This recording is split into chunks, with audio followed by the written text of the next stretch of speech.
हरे कृष्णा। हिंदू धर्म में एकादशी तिथि का विशेष महत्व है और यह तिथि भगवान विष्णु को समर्पित है। वहीं आपको बता दें कि साल में कुल 24 एकादशियां आती है, जिसमें एक कृष्ण पक्ष की तो दूसरी शुक्ल पक्ष की होती है। यहाँ हम बात करने जा रहे हैं देवशयनी एकादशी की, जो कि आषाढ़ माह के शुक्ल पक्ष में आती है।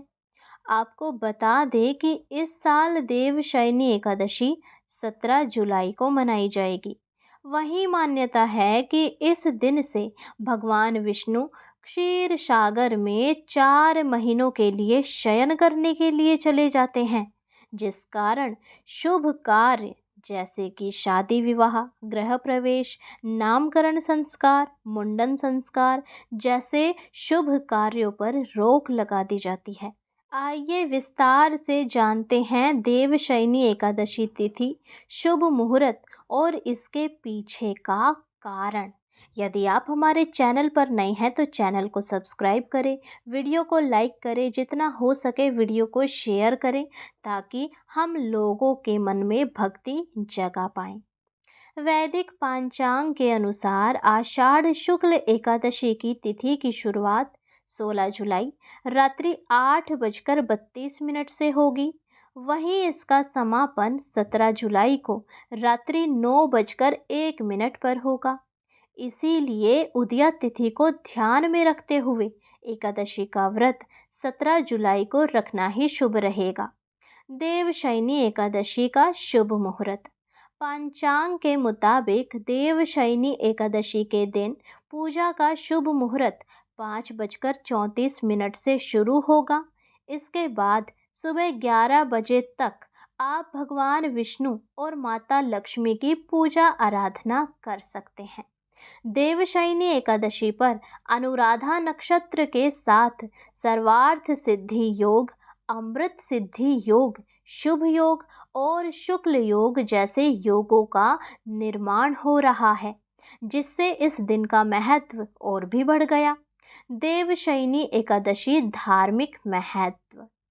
देवशयनी एकादशी पर व्रत रखकर भगवान विष्णु की पूजा अर्चना करने से घर में सुख समृद्धि बढ़ती है, साथ ही सभी मनोकामनाओं की पूर्ति होती है। वहीं साथ ही इस व्रत को रखने से अंत समय में आपको मोक्ष की प्राप्ति होती है। इसके साथ ही आरोग्य और धन धान्य की प्राप्ति होती है। ब्रह्म वैवर्त पुराण के अनुसार इस दिन भगवान विष्णु की पूजा करने से अनजाने में हुए पापों से भी मुक्ति मिलती है। आइए सुनते हैं देवशयनी एकादशी की अद्भुत और प्यारी कथा। आखिर क्यों चले जाते हैं भगवान विष्णु सोने के लिए, और क्या वे सच में सोते हैं या कुछ और कारण है? इन सवालों का जवाब शास्त्रों और पुराणों में दिया गया है। पुराणों में बताया गया है कि राजा बलि ने तीनों लोकों पर अधिकार कर लिया। घबराए इंद्र ने जब भगवान विष्णु से सहायता मांगी तो विष्णु जी ने वामन अवतार लिया और राजा बलि से दान मांगने पहुंच गए। वामन भगवान ने दान में 3 पग भूमि मांगी। 2 पग में भगवान ने धरती और आकाश नाप लिया और तीसरा पग कहाँ रखे जब ये पूछा तो बलि ने कहा कि उनके सिर पर ही रख दे। इस तरह बलि से तीनों लोकों को मुक्त करके भगवान विष्णु ने देवराज इंद्र का भय दूर किया। लेकिन राजा बलि की दानशीलता और भक्ति भाव देखकर भगवान विष्णु ने बलि से वर मांगने के लिए कहा। बलि ने भगवान से कहा कि आप मेरे साथ पाताल चलें और हमेशा वहीं निवास करें। भगवान विष्णु ने अपने भक्त बलि की इच्छा पूरी की और पाताल चले गए। इससे सभी देवी देवता और देवी लक्ष्मी चिंतित हो उठे। देवी लक्ष्मी ने भगवान विष्णु को पाताल लोक से मुक्त कराने के लिए एक चाल चली और पहुंच गई एक गरीब स्त्री बनकर राजा बलि के पास। उन्होंने राजा बलि को राखी बांधी और बदले में भगवान विष्णु को पाताल से मुक्त करने का वचन मांग लिया। भगवान विष्णु अपने भक्त को निराश नहीं करना चाहते थे, इसीलिए बलि को वरदान दिया कि वह साल आषाढ़ शुक्ल एकादशी से कार्तिक शुक्ल एकादशी तक पाताल लोक में ही निवास करेंगे। इसीलिए इन 4 महीनों में भगवान विष्णु योग निद्रा में रहते हैं और वामन रूप में भगवान का अंश पाताल लोक में होता है। एक अन्य कथा है कि शंखचूर नाम के असुर से भगवान विष्णु का लंबा युद्ध चला और अंत में असुर मारा गया।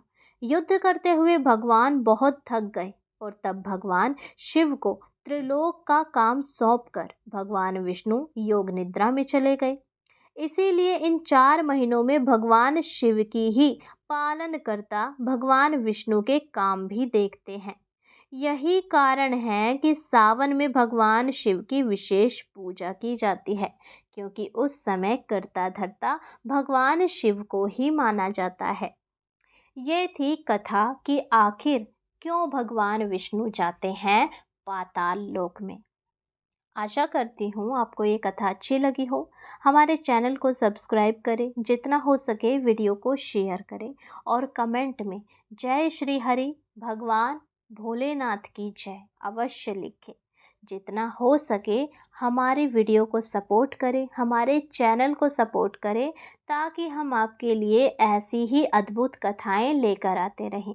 यदि आप चाहते हैं कि किसी पर्टिकुलर टॉपिक पर हम कथा बनाएं तो आप हमें कमेंट करके बता सकते हैं, हम उस पर भी कथा अवश्य बनाएंगे।